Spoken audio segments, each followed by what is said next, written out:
Durante 8 meses, estuve convencido de que mi esposa merecía un marido mejor que yo. Hasta que una noche, delante de una sala llena de gente, se aseguró de que nunca volviera a creerlo. Necesito contarte algo que nunca antes he dicho en voz alta. Durante 8 meses, me despertaba cada mañana y permanecía inmóvil en la oscuridad, escuchando la respiración de mi esposa a mi lado, y pensaba lo mismo todos y cada uno de los días: ella merece algo mejor que esto. Algo mejor que yo. Me llamo Caleb. Y esta es la historia de la noche en que dejé de creerlo. Solía ser arquitecto. No del tipo glamuroso que ves en las películas, dramático, visionario, de pie en azotea señalando horizontes. Yo era del tipo silencioso y metódico. El que revisaba los cálculos de carga 3 veces a medianoche porque la familia de alguien iba a vivir dentro de lo que yo diseñaba, y esa responsabilidad lo significaba todo para mí. 11 años en la misma firma. Nada ostentoso. Trabajo honesto. Un trabajo del que me sentía genuinamente orgulloso. Cuando el mercado cambió y 2 contratos importantes se cayeron uno tras otro, la empresa hizo recortes. El personal con más experiencia era caro. Yo tenía experiencia. La ecuación no era complicada. Conduje de regreso a casa esa tarde con las ventanillas bajadas, a pesar del frío de noviembre, porque necesitaba el aire cortante para convencerme de que seguía despierto. Por dentro, me sentía como un edificio al que le habían retirado los cimientos en silencio y por completo, aún en pie por pura inercia, pero a un suspiro de venirse abajo. Mi esposa, Nadia, estaba en la cocina cuando llegué. Con las gafas de lectura apoyadas sobre la cabeza, donde siempre las olvidaba. Preparando té, tarareando algo sin melodía. Me miró. Simplemente me miró. Dejó la taza. Cruzó la cocina. Y me abrazó. No preguntó qué había pasado. No dijo una sola palabra. Solo me sostuvo mientras la tetera terminaba de hervir y yo me quedaba allí con los brazos a los lados. Aturdido por su ternura, hasta que finalmente me quebré y le devolví el abrazo. Esa fue la última vez que lloré durante 8 meses. Lo que nadie te dice sobre perder el trabajo a los 42 es lo profundamente que reconfigura tu identidad. Siempre había sido el proveedor. No de una manera rígida, Nadia y yo éramos un equipo, siempre lo fuimos, pero era el rol alrededor del cual había construido mi vida, silenciosa y profundamente. Yo era quien resolvía las cosas. Quien cargaba con ellas. Cuando algo salía mal, encontraba una solución. Así era como amaba. Así era como me hacía presente. De repente, yo estaba en casa mientras ella salía a trabajar. Enviaba solicitudes sin descanso: arquitectura, gestión de proyectos, consultoría, planificación, amplié el alcance todo lo posible. Las segundas entrevistas se convertían en terceras. Las terceras, en 6 semanas de silencio y un correo automático. Una oferta verbal fue retirada 4 días después mediante un correo electrónico en lugar de una llamada, lo cual decía todo sobre cómo el mundo trata a un hombre cuando deja de resultarle útil. Nadia nunca vaciló. Empezó a dar tutorías los fines de semana sin hacer que pareciera un sacrificio. Algunas noches se sentaba a mi lado mientras yo revisaba ofertas y no decía nada, simplemente apoyaba la cabeza en mi hombro como si yo siguiera siendo lo más sólido en la habitación, incluso cuando yo sentía que estaba hecho de humo. Pero yo había dejado de permitirle entrar. No de forma dramática. Fue más sutil que eso. Dejé de contarle cuando un rechazo dolía especialmente. Dejé de mencionar las solicitudes en las que tenía más esperanzas, para que no viera mi cara cuando fracasaban. Sonreía más en la cena. Dormía menos por la noche. La estaba protegiendo, me decía a mí mismo. Lo que en realidad estaba haciendo era desaparecer, una conversación que me guardaba cada vez. La cena de despedida de una colega suya lo cambió todo.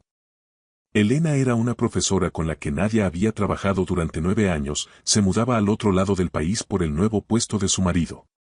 Un restaurante italiano agradable, una mesa larga, unas 18 personas. Casi no fui. Llevaba meses inventando excusas cada vez que surgía un encuentro social, y ya tenía una bien ensayada.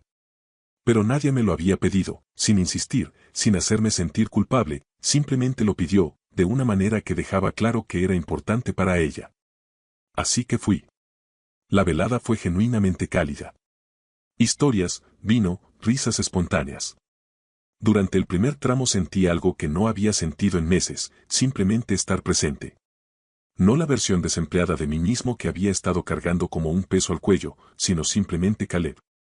El marido de Nadia. Alguien que se reía de un buen chiste y lo sentía de verdad. Entonces apareció Richard. Richard era el esposo de otra profesora, cerca de los 50, dedicado al sector inmobiliario comercial, próspero y seguro de sí mismo de esa manera en que algunos hombres llevan la confianza como un segundo traje. Al principio, todo iba bien. Pero a medida que la noche avanzaba hacia sus horas más distendidas, se convirtió en ese tipo de persona que empieza a ocupar todo el espacio disponible. La conversación derivó hacia las carreras profesionales, como siempre sucede. Richard tomó el control y luego lanzó la pregunta alrededor de la mesa como un presentador que anima al público. Cuando llegó a mí, dije lo que siempre decía. Entre puestos. Buscando el encaje adecuado. Considerando opciones. Richard asintió, y algo cambió en la comisura de su sonrisa. Entre puestos, repitió lentamente, saboreando la expresión como si fuera algo curioso que acabara de encontrar en el bolsillo. ¿Qué significa eso en realidad? Porque lo dijiste como si fuera un plan. Soltó una leve risa, mirando alrededor de la mesa. En mi experiencia, llegado cierto punto. Ser selectivo empieza a parecerse mucho a. Hizo una pausa, giró su copa, evitación. O a que hay algo más detrás. La mesa no se rió. Pero tampoco intervino. Se me tensó la mandíbula. Una presión caliente y lenta creciendo detrás del esternón. Estaba armando una respuesta diplomática, algo que no sonara quebrado. Cuando nadie habló. No alzó la voz. No mostró la energía nerviosa de quien entra en un conflicto a regañadientes. Simplemente dejó el tenedor, con la deliberación serena de alguien completamente en paz con una decisión ya tomada, y habló. Quiero decir algo, si les parece bien. No le pedía permiso a Richard. Se dirigía a la mesa. Y ahora la tenía por completo. Mi marido, dijo, y se volvió para mirarme directamente con una expresión que llevaré conmigo toda la vida, serena, firme, plena, es arquitecto. Sigues siendo arquitecto, porque perder un puesto no revoca quién eres. La mesa quedó en silencio. Richard se había quedado completamente inmóvil. Pasó 11 años diseñando espacios donde vivirían familias. Donde crecerían niños. Donde la gente regresaría a casa. Se tomó esa responsabilidad con una seriedad que la mayoría de las personas nunca le otorgan a nada. No se apresuró. No titubeó. Cuando la empresa lo dejó ir, no se derrumbó. No puso excusas. No se detuvo. Ha pasado 8 meses levantándose cada día y volviendo a intentarlo, con más gracia y más dignidad de la que cualquiera en esta mesa alcanza a comprender, porque lo hizo en silencio. Me protegió de sus días más difíciles porque así es él. Alguien que piensa en los demás incluso cuando es él quien está sufriendo. No lograba encontrar el aire. Así que cuando preguntas qué significa entrepuestos, Richard, continuó, tan serena como una mañana despejada, significa que mi marido es uno de los hombres más capaces y con más principios que conozco, y que el lugar adecuado aún no ha estado a su altura. Eso es todo lo que significa. Volvió a tomar el tenedor. La mesa exhaló. Elena empezó a aplaudir primero, un aplauso firme y decidido, y los demás la siguieron. No fue estruendoso. Fue algo más contenido y, precisamente por eso, más significativo. Una mesa de personas diciendo con sinceridad, sí, eso. El hombre frente a mí asintió despacio, de hombre a hombre, de una forma que me llegó muy adentro. Richard no dijo nada durante el resto de la noche. Ni una sola palabra. En el coche, después, no pude hablar durante mucho tiempo. La mano de Nadia descansaba sobre la consola entre nosotros. Extendí la mía y la cubrí sin mirarla. ¿Por qué no me dijiste que lo veías todo? Mi voz salió más áspera de lo que esperaba. Los 8 meses. Todo lo que estaba cargando. ¿Por qué no dijiste que lo sabías? Se quedó en silencio por un momento. Porque aún no estabas listo para ser visto. No iba a forzar una puerta que necesitabas abrir tú mismo. Solo quería que supieras que yo estaba al otro lado. Entré en nuestro camino de entrada. Me quedé allí, con el motor en marcha. He estado desapareciendo, dije. Pensé que te estaba protegiendo. Pero estaba desapareciendo. Lo sé, respondió con suavidad. Vuelve. Apagué el motor. Nos quedamos allí durante mucho tiempo, hablando en la oscuridad con una honestidad que llevaba 8 meses acumulándose tras un silencio cuidadosamente sostenido. Le conté todo lo que no me había permitido decir en voz alta, no los hechos de la situación, que ella ya conocía, sino lo que ocurría dentro de mí. Los cálculos de las 3 de la madrugada. La forma en que los correos de rechazo se sentían casi físicamente. El duelo de no reconocer ya al hombre en el espejo. El miedo, por debajo de todo, de estar convirtiéndome en alguien de quien ella acabaría cansándose de cargar. Ella escuchó sin inmutarse. Luego dijo, Caleb. Yo no me casé con lo que ganas. Me casé con quien eres. Y quien eres ha estado aquí todo el tiempo, incluso cuando tú no podías verlo. 3 semanas después, recibí una llamada un jueves por la mañana. Un estudio de diseño sostenible. Más pequeño, pero dedicado exactamente al tipo de trabajo que siempre había querido hacer en silencio y que nunca me había permitido perseguir del todo. Arquitectura verde. Edificios diseñados para respirar. Espacios que no solo albergan a las personas, sino que realmente las tienen en cuenta. Cuando llegó la oferta, estaba de pie en nuestra cocina, la misma cocina donde Nadia me había abrazado 11 meses antes sin hacer una sola pregunta. Leí el correo 2 veces. Luego la llamé. Contestó al segundo tono. Dije, lo conseguí. Hubo una pausa. Luego hizo un sonido para el que no tengo palabras, a medio camino entre un grito y un sollozo, el sonido que hace alguien cuando algo por lo que ha contenido la respiración durante tanto tiempo por fin se resuelve. 2 segundos. Después se recompuso y dijo, muy bajito, lo sabía. Caleb, lo sabía. Me senté en el suelo de la cocina. Mis piernas tomaron la decisión sin consultarme. Me quedé allí, con la espalda apoyada en el armario, y lloré, no de tristeza esta vez. De alivio, un alivio tan profundo que parecía estructural. Como si algo dentro de mí, que había estado en tensión durante casi un año, por fin, pudiera soltarse. Cuando Nadia llegó a casa esa tarde, le bastó mirarme a la cara para romper a llorar ella también. Lo que me hizo reír. Lo que la hizo reír entre lágrimas.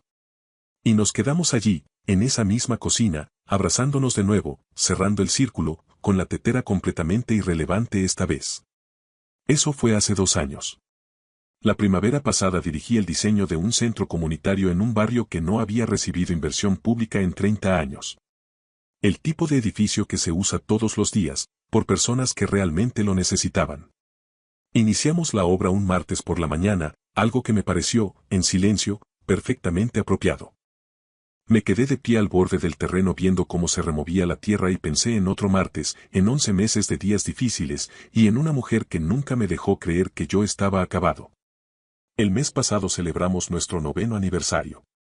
El mismo restaurante italiano. Una mesa más pequeña junto a la ventana. El mismo vino.